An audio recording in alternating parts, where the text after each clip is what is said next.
Alright guys, welcome back to MMA Al Dente. Please like, share, and subscribe. I'm fucking begging you. Alright, John Casteneda versus Daniel Santos. Really excited for this fight, and that's because I've come to realize I'm a big John Casteneda fan. You know, usually takes a few more fights in the UFC to win me over, especially when it's one of those under-the-radar types. But I like John Casteneda, just from watching his tape and, you know, studying his career a bit more closely. He's, you know, one of my more favorite fighters. And Daniel Santos, he is, I mean, he could be everyone's favorite fighter if shit worked for him, but, you know, he's probably got to start trying to be a less exciting fighter if he wants to succeed and have a more fruitful UFC career. And that's not to say, like, his shit will never work, because I'm aware he fought a really savvy veteran, a skilled, savvy veteran in his prime, in Julio Arce in his first fight, and that was a rough loss.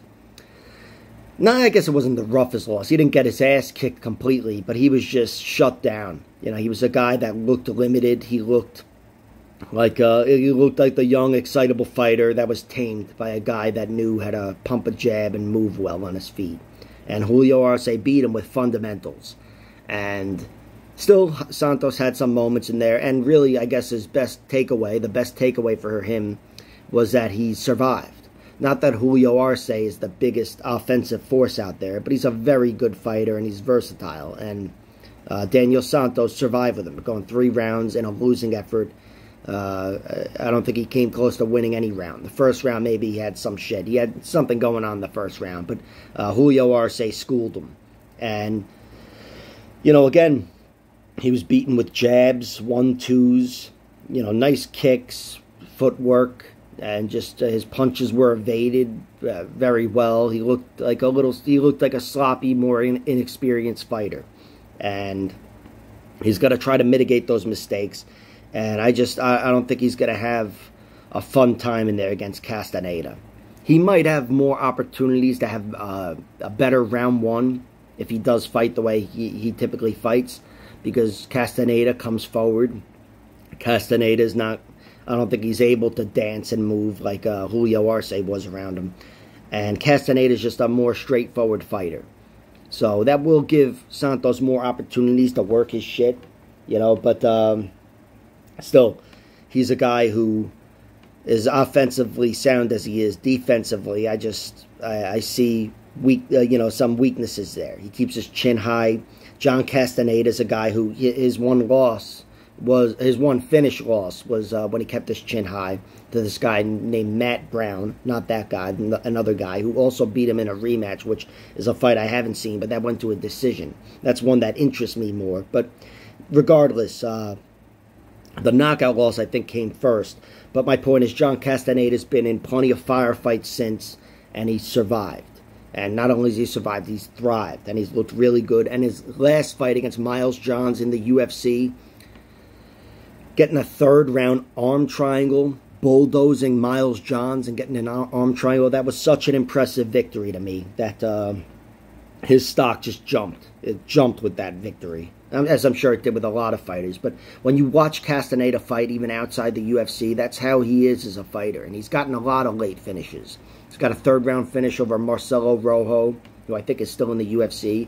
He was finished in the 3rd round by Charles Jourdain last year in a fight that he was winning 2-0, I think. Or 2018, I should say.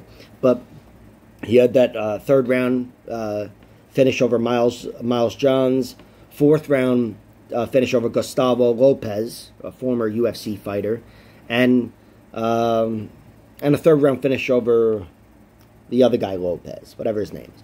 Anyway, in these fights, you could see Casteneda just brings consistent pressure and, you know, consistent technique. He stays tight defensively, you know, probably trying to mitigate his losses there after that first finish loss to Matt Brown. But the other Matt Brown. But he looks really tight defensively, as, you know, and keeps himself in a good position defensively, but always stalks. He's got great pressure. He's very versatile, and he's got great killer instinct deep into the fight. You know, as I just mentioned, 3rd round finish, 4th round finish, whatever. 4th round finish.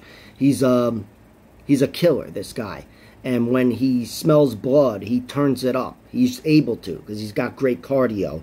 And he turns it up in a way where he'll find that hole, whether it's on the feet or on the ground. Like Gustavo Lopez, he knocked him down, I think, or rocked him a little bit. No, maybe that was a different fight. Either way, his hands have found him success where he's put fights away on the ground with submissions or ground and pound.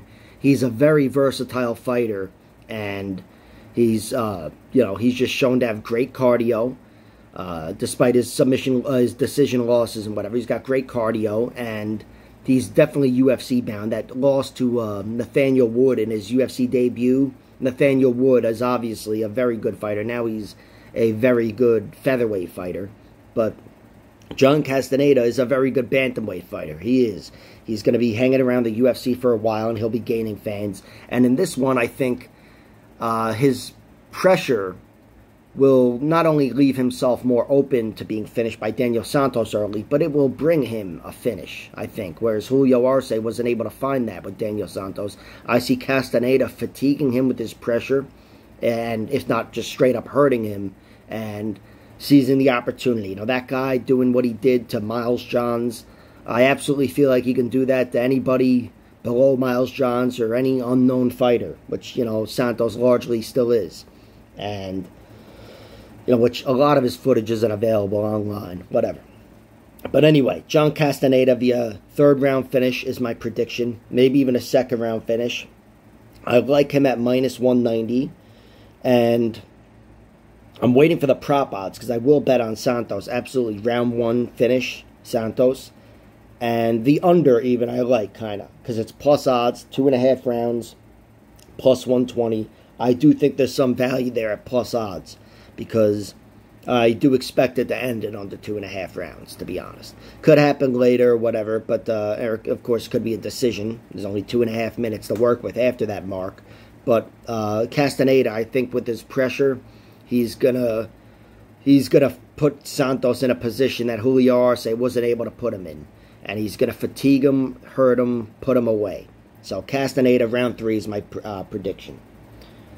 All right. Thank you for tuning in, guys. Please be sure to like, share, subscribe, and check out my other videos. I'm going to do one for each fight, in case you haven't figured it out by now. All right.